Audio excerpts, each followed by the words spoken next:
সময় স্বল্পতার জন্য বেশ কিছু দেখাতে পারতেছি না। তবু আপনারা আমার টাইটেল থাম্বনেল থেকে বুঝতে পারছেন, সরকারি স্কুলে ভর্তি আবেদনের বিজ্ঞপ্তি 2021। আবেদন শুরু হবে 15 তারিখ থেকে, আজকে আমার 14 তারিখ। আবেদনের শেষ তারিখ 27শে ডিসেম্বর 2020। আবেদন ফি 110 টাকা। ঠিক আছে। আচ্ছা, আমি যে কারণে দেখাতে চাইতেছি ভর্তির ওয়েবসাইটের লিঙ্কটা অনেকে জানে না, আর কোনো আমার খেয়াল করে না। এই ভর্তির লিঙ্ক আমি বড় করে দেখাতে পারতেছি।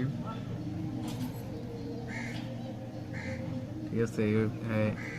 এই জায়গায় আপনি ক্রোম যান বা ইউজারমিন যান, এই সার্চ বক্সে সার্চ করবেন, সার্চ করলে এই লিঙ্কে এসে যাবেন।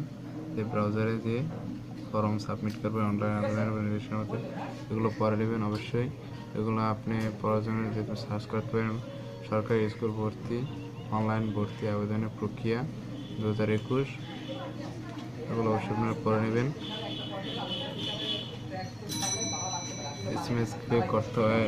পরবর্তী ভিডিওটা আমরা দেওয়ার চেষ্টা করব।